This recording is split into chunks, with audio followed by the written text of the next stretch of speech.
ask you, like, what made you become an author? What inspired you to do that? Well, the first book I wrote, which was in 2016 and published in 2017.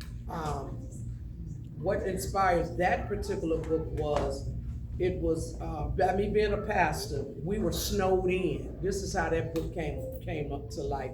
We were snowed in, so I would encourage my members by sending them a word every day while we were snowed in. And so it inspired them and it helped them so much that I continued to do it.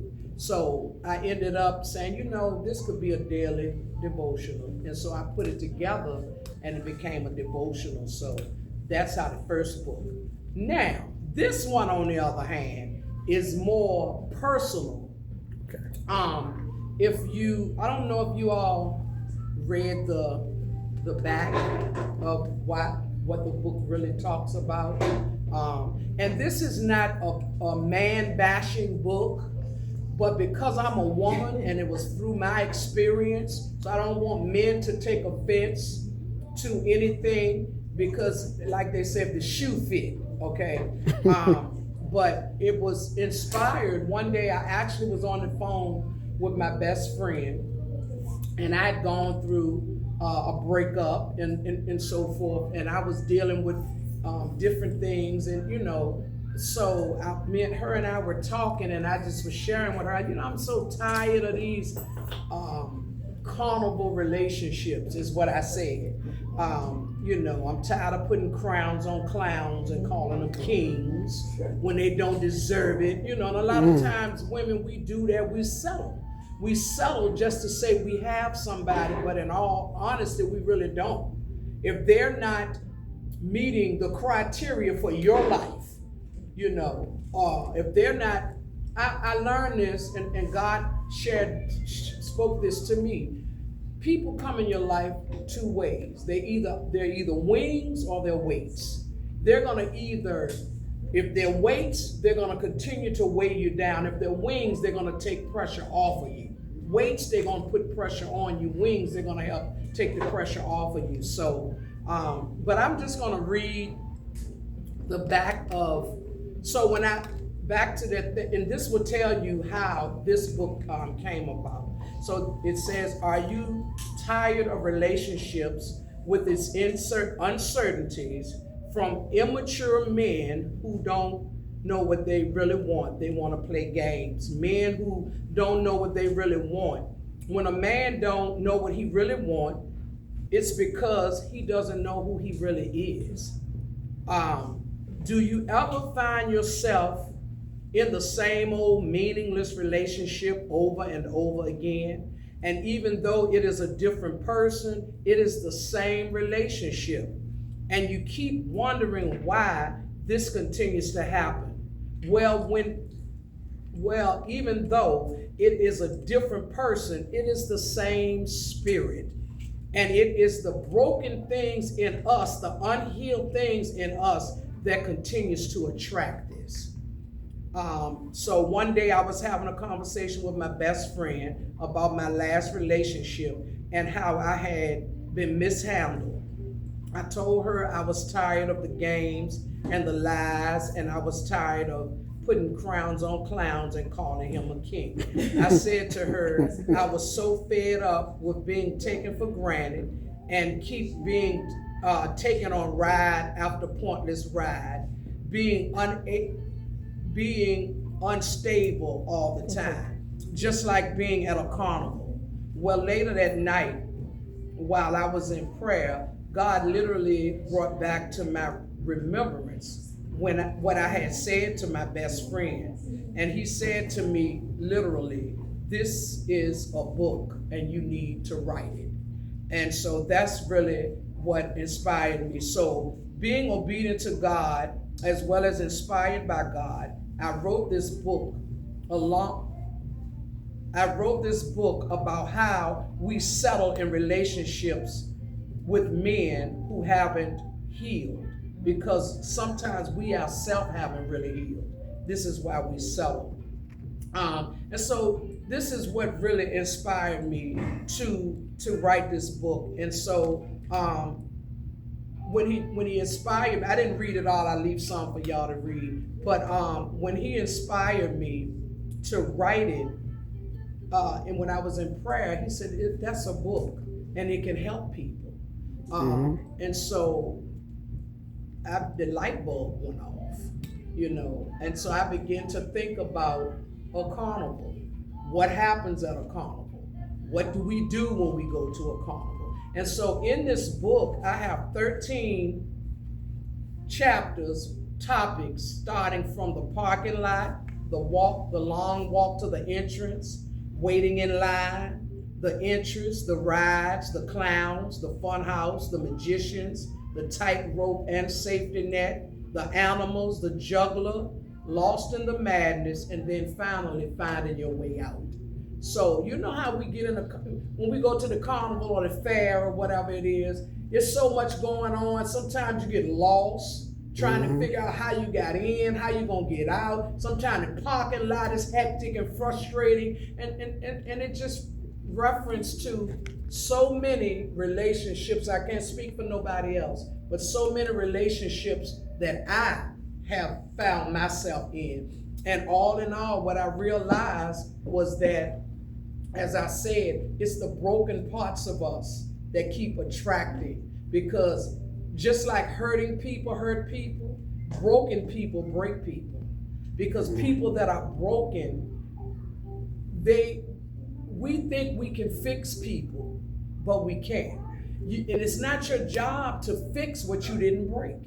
Most times when they come to be fixed, you think you can fix them, but you can't fix them. You shouldn't have to fix what you didn't break, like I said, and then we trust, it's a portion in this book that talks about we don't trust ourselves.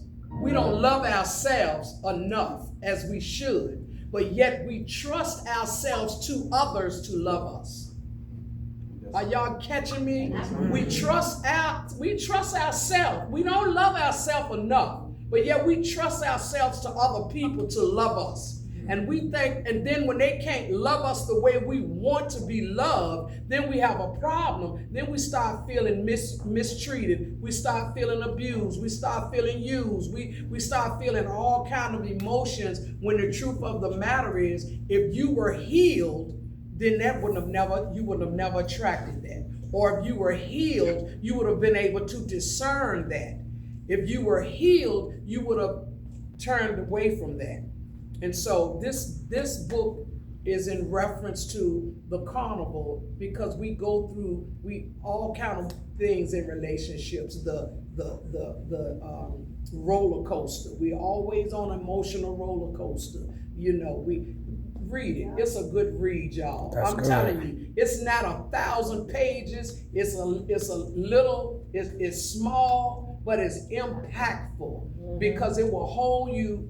My girlfriend called me last night. She said, no, this morning, today. She said, I just want to tell you that book is so good. She said, every woman in the world needs to read this book. And so, hey, Pooh. And so, I encourage you to read it. And when you read it, please share your feedback with me on Facebook, text me, call me. What's your Facebook so we can know that?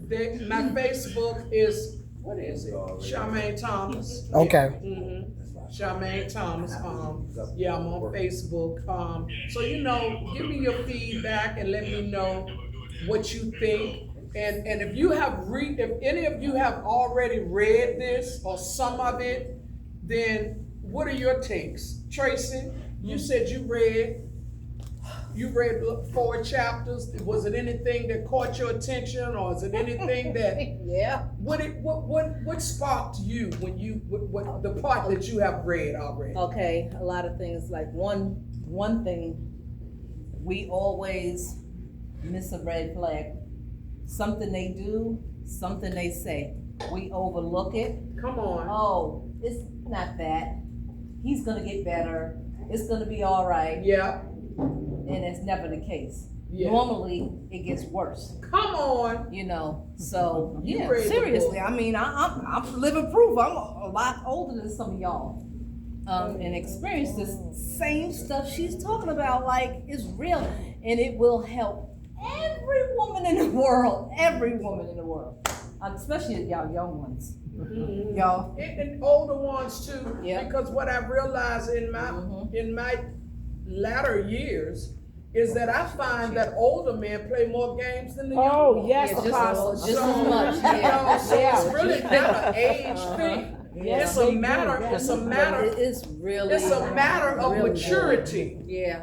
It's a matter of maturity. It's a matter of growing up. Real men take accountability. Yeah. They do. Okay, real men take accountability, and that's just that, you know. And so it's a matter of maturing. And all men, I don't care what they're, just because they're of age. And I spoke about this. Most of them are at a ripe age, but they're still immature. And a lot of times, the immaturity comes from the upbringing. I put up, it's a piece in here that says people that were loved, I want to say it is. I can't remember exactly what it was, but you know, some people who were loved would sacrifice for you. People who survived will do anything to you. Oh You my know, God, people, yes. people who are in survival mode, they don't consciously think about nobody but themselves. And and most of the time, these men didn't have the role models, or they were taught wrong, because most of the time, most men that were older than them when they were coming up, they taught them stuff like, you know, you a man. You don't supposed to show no emotion. You don't supposed to cry. You don't supposed to. You can't let a woman see this and see that. And that's why men are so absent emotionally, because they are brought up to and taught that they're not supposed to show that. They're not supposed to cry. If they're not supposed to cry, the same God that created woman and gave her tears gave them tears. Come on. So we're supposed to be the only ones that cry. You know, and so men are so emotionally unavailable, and that creates a lot of problems in relationships, because women, we want to be in touch with you. You understand? We want to be in touch with the person that we think is our person. We want to really be in touch with you, and most men are emotionally cross town somewhere. You know what I'm saying? And so this is just not to like I said, this is not a man basher, but I am a woman, and these things reflect on personal stuff that I have gone through in my own life. And so I'm heterosexual, so of course I'm gonna speak about men. But again, it's not a man basher, and men can learn from this. Like I said, you know, men need to tighten up, and women need to wake up. We need to wake up, as Tracy said. As when you see a red flag, call it a red flag. Yes. Because that's exactly what it is. If you don't, you will find yourself entangled in all kind of ships, manipulation ships, complication ships, all kind of ships, rather than a real relationship. Oh my God. All right, you know, you don't want that. And then a lot of us women don't want to wait. That's right. We don't want to wait. And so that's why the name of the book is The Parable of the Carnival Relationship. Why settle when you can select? And the only time you will select is when you know your value and you realize that you can select. Other than that, you keep settling. You keep settling. Oh, I ain't got nobody yet. Well, half a man better than no man. No.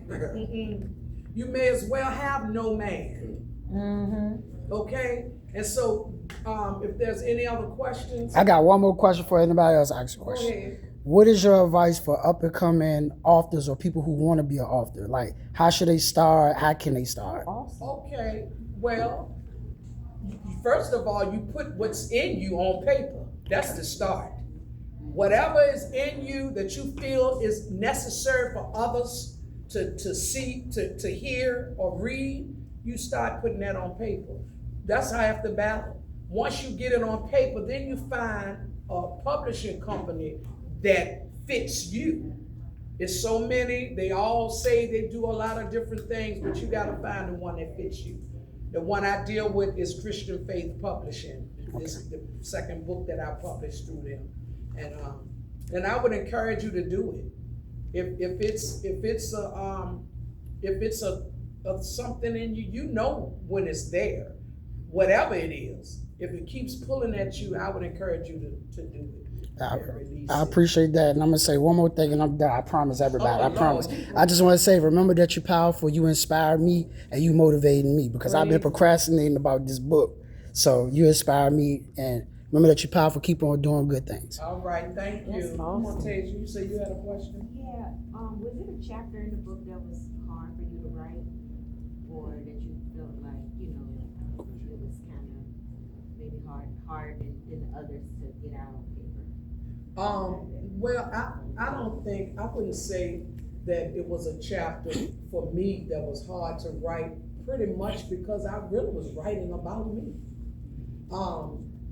I was really writing about me, but trying to put it in a way that what I went through could help somebody else. Mm-hmm. So it actually, and then with God inspired, when he inspired it, it really helped the process even more, if that answers.